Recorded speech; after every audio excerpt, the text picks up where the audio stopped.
Hey guys, we're going to do some Dark Souls today. We're going to talk about how Dark Souls teaches you through level design in really subtle, really cool ways that are better than most people seem to think.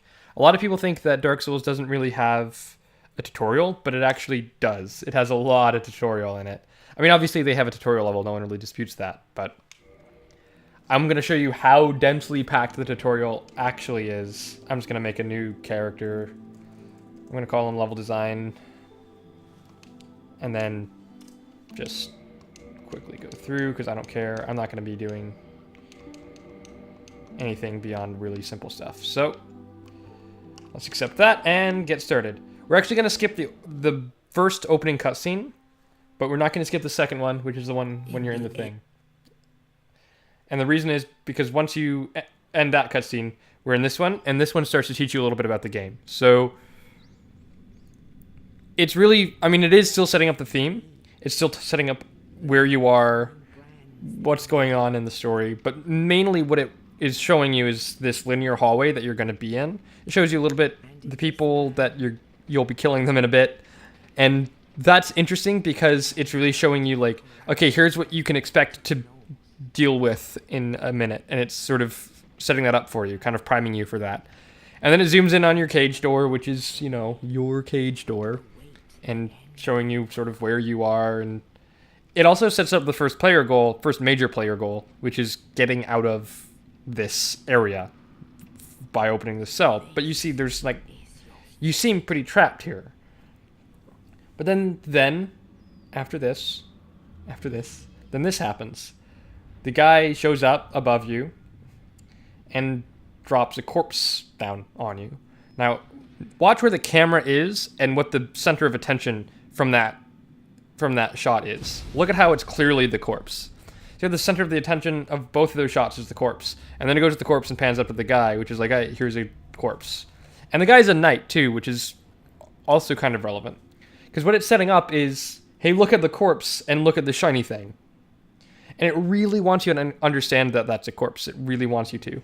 And then it opens up with this. And before you touch anything, it's all about like, well, you don't want this, right? It's in this uncomfortably close camera position and you want to not be there. So the first thing you're going to generally do is move your camera or move your character. But the thing that's really interesting about this is that actually almost anything gets you out of this. So it just wants you to take action. So for example, you could attack. And the attack, I just attacked and didn't move.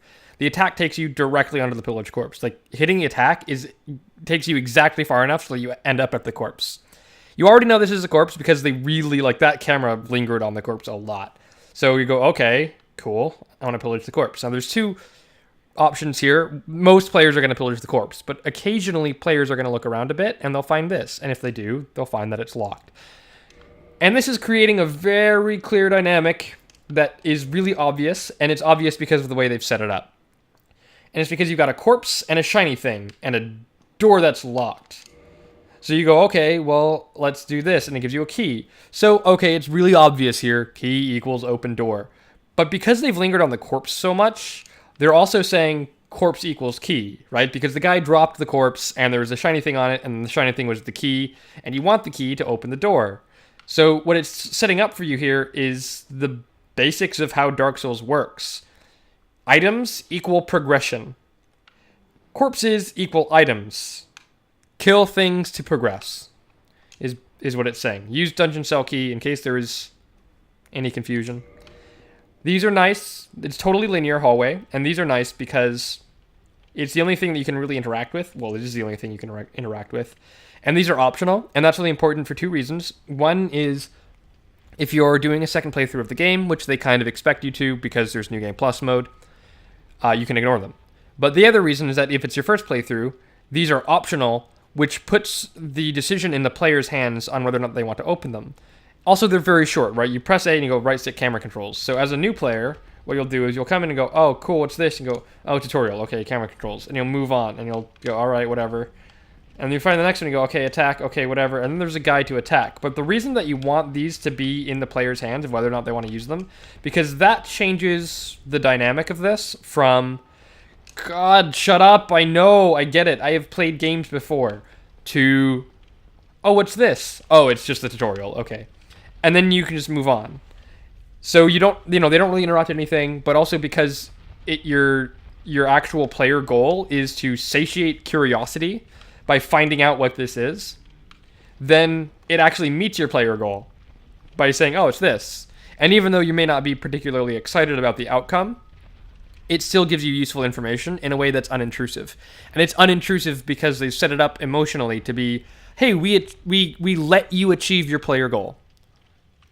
Isn't that neat? Cool. Okay, great. It's really good. Like, that's really subtle, but it's really awesome. It's a really good way to deal with the fact that you just have to tell players these things because it's a fairly complex system of interaction.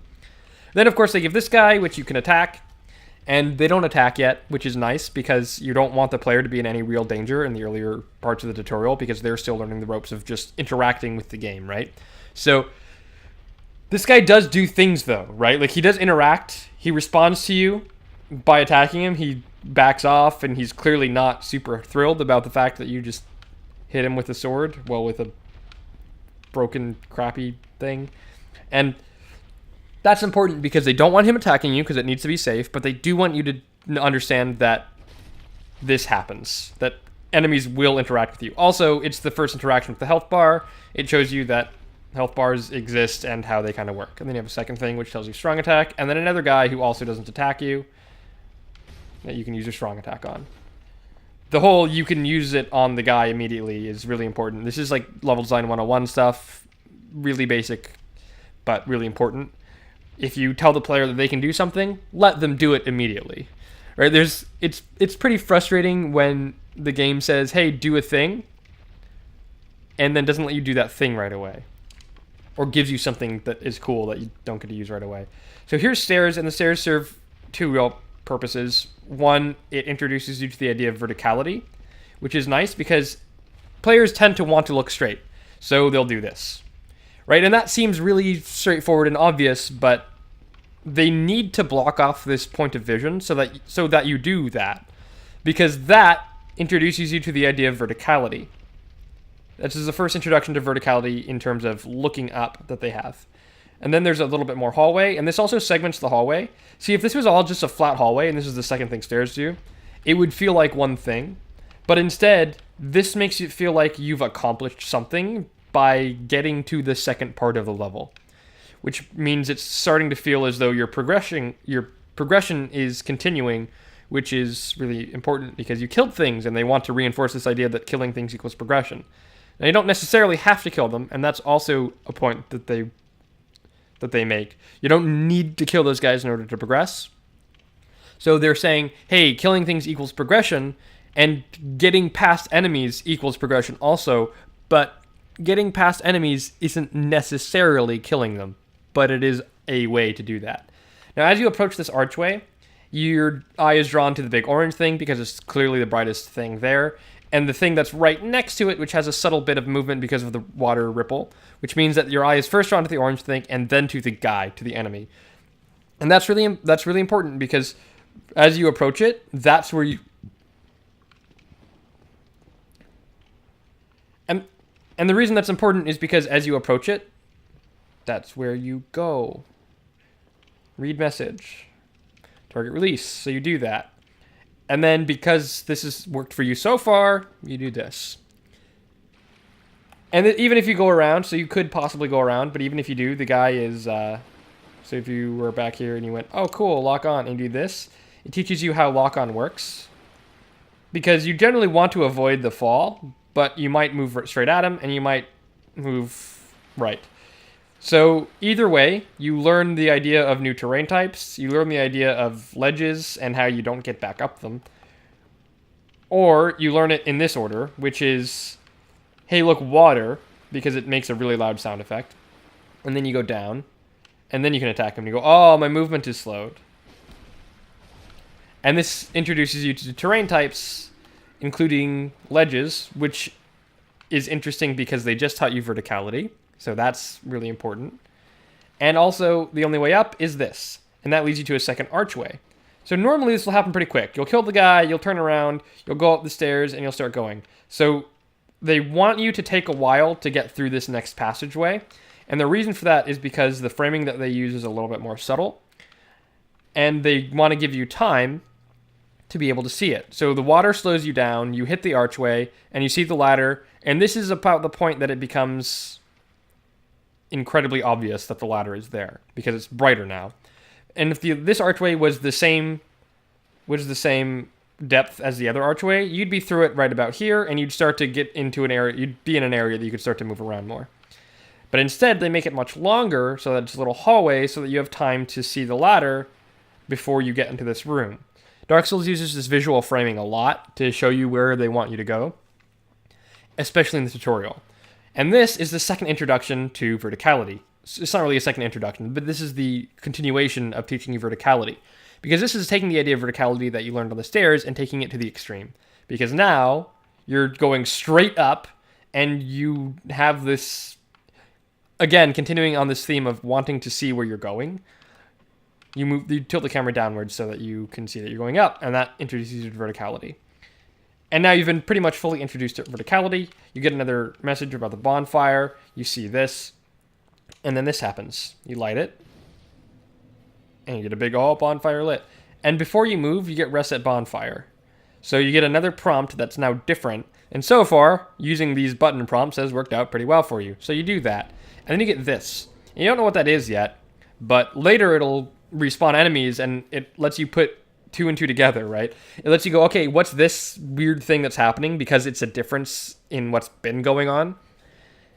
It draws your attention, and then later when that happens and then enemies respawn, you go, oh, that's what that thing is, instead of both happening at the same time, and it might not be entirely accurate.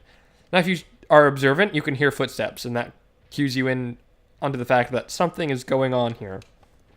And there's a big pomp and circumstance behind this door, which is this sort of experiential primer for what's about to happen, because it's this big build-up. Again, more framing. It shows the thing at the top and the thing at the bottom. You don't really know what's going on with this. These still look like windows and clouds. You'll find out later that that's not the case. But there's this big other door that goes, okay, I guess that's where I go. Cool. But there's a thing. There's a thing here, and you generally go towards that first. Get away! Oh, then a big guy comes down. That's what it wants me to get away from. Oh no. Ow, ow, ow. And it knocks you over here, and there's this. And you can get away without sprinting. Which means that... And you can get away without sprinting because it puts you in this situation where it seems really dangerous, and it is.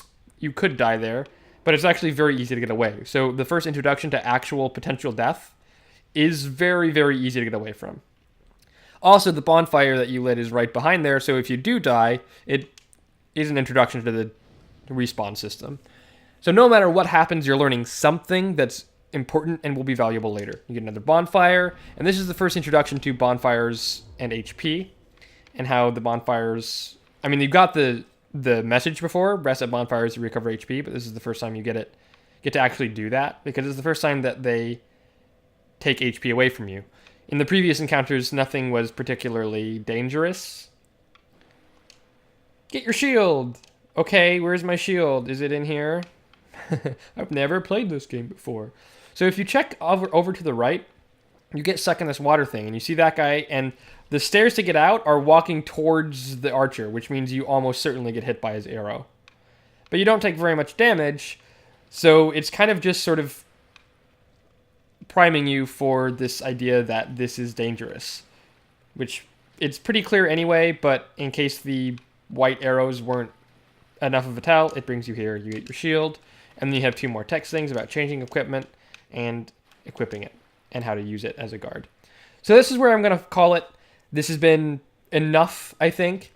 It does continue, and it does teach you more stuff, but that's sort of the densest parts of Dark Souls level design, and how it teaches you all of these little subtle things that are really important for you to know in succeeding at the game without ever you realizing it. And that's really important to the theme and overall core experience of Dark Souls, because they want you to feel like the game is against you, but subtly helping you at any given point, because they want you to succeed, but they want you to think that they want you to fail. And that's really crucial, because that makes overcoming challenges all the more satisfying. So that's it. That's how Dark Souls teaches you through level design. I hope this was interesting or informative. somehow. I'm definitely not going to be using this character for anything. So hopefully that was good. I'll see you guys next time.